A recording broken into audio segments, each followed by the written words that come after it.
Hey guys, welcome back to Priya హసి YouTube channel. చూస్తున్నారా? చూస్తే తినాలనిపిస్తుంది కదా. This is called desi egg masala recipe అండి. ఇంత ఈజీ అండ్ క్విక్గా నేనైతే ఈ రెసిపీ మీకు చూపించబోతున్నాను. And this recipe can be combined with chapati, pulao, rice, దేంతో అయినా కంబైన్ చేసి తినొచ్చు. అండ్ ఇంటికి ఎవరైనా గెస్ట్ వచ్చినా కానీ ఈజీగా ఇలా క్విక్గా ఒక రెసిపీ లాగా అయితే మనం చేసి పెట్టవచ్చు అనమాట.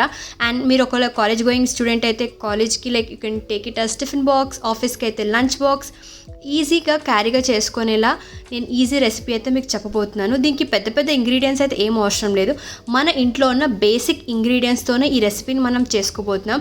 And this is healthy also. First అయితే వీడియోలో చూస్తున్నట్టు 2 బిగ్ ఆనియన్స్, కొత్తిమీర, కాజు, గ్రీన్ చిల్లీ, జింజర్, గార్లిక్, ఈ ఇంగ్రీడియంట్స్ 5 అయితే చాలు. దీంతోపాటు మనకు కర్డ్ కూడా కావాలి, దట్ ఈస్ ఆప్షన్.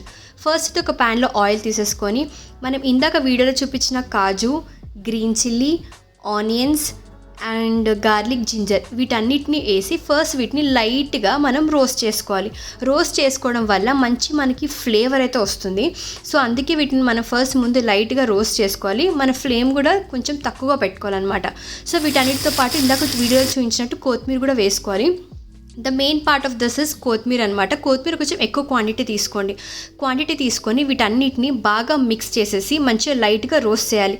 ఎందుకంటే ఈ ఫ్లేవర్స్ అన్నీ రావాలి అంటే కంపల్సరీగా మనం లైట్గా బ్రౌన్ కలర్ వచ్చేలాగా రోస్ట్ చేసేసుకోవాలి.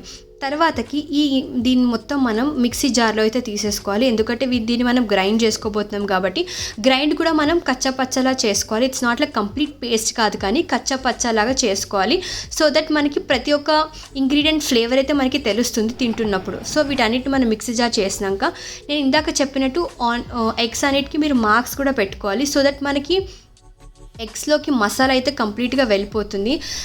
చాలా మన మమ్మీ వాళ్ళు ఎప్పుడు చెప్తుంటారు, ఎప్పుడైనా ఎగ్ రెసిపీ చేసినప్పుడు వాటికి మార్క్స్ అయితే పెట్టాలి అని. సో ముందు నేను ప్యాన్లో ఆయిల్ తీసేసుకున్నాను. ఇందాక మార్క్స్ పెట్టిన ఎగ్స్ అయితే వీటిలో వేసేసాను అనమాట. సో వీటన్నిటిని లైట్గా రోస్ట్ చేయడానికి. సో దీంట్లో మనం జీలకర్ర, ఆవాలు వేసేసుకోవచ్చు, కొంచెం కరివేపాకు వేసేసుకొని లైట్గా వీటిని మంచిగా రోస్ట్ చేసుకోవాలి. కరివేపాకు ఈజ్ లైక్ మెయిన్ ఇంగ్రీడియంట్ అండి, మంచి ఫ్లేవర్ స్మెల్ అయితే వస్తుంది.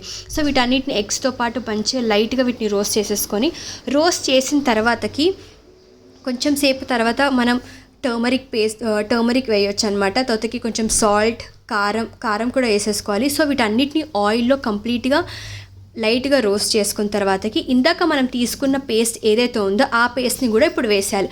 సో ఈ పేస్ట్ వేసి మనం లైట్గా ఫ్లేమ్ పెట్టి వీటిని బాగా కొంచెం సేపు ఒక 2 to 3 minutes అయితే మనం లైట్గా దీన్ని రోస్ట్ చేసుకోవాలి. ఎందుకంటే ఆ పచ్చివాసన అంతా మనకి వెళ్ళిపోవాలన్నమాట. సో పచ్చివాసన అంతా వెళ్ళిపోయి ఆయిల్ అంతా మంచి కంప్లీట్ ఉండాలి. కర్డ్ అనేది ఆప్షనల్.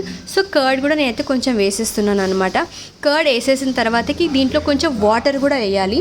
వాటర్ వేసేసి ఈ రెసిపీని మొత్తం కంప్లీట్గా మంచిగా 2 to 5 minutes వరకు అయితే మంచిగా దీన్ని లైట్ ఫ్లేమ్లో ఉంచేసి ఇలాగా కొంచెం గరం మసాలా, అలాగే మనకి ఇంట్లో బేసిక్ మసాలా అయితే ఉంటాయి కదా, వాటన్నిటిని కొంచెం అయితే వేసేసుకోవాలి. సో దట్ మనకు ఆ దేశీ ఫ్లేవర్ అనేది వస్తుంది. ఒక 2 to 3 minutes ఇలానే మనం రోస్ట్ చేసేసి తర్వాతకి కొత్తిమీర, పుదీనా అలాగే కొంచెం వేసేసి బాగా మంచిగా మగ్గించుకోవాలన్నమాట. సో మీకు తెలుస్తుంది కదా వీడియోలో చూస్తున్నట్టు ఆ దేశీ ఫ్లేవర్ అనేది మనకి కంప్లీట్గా ఇక్కడ తెలిసిపోతుంది అనమాట.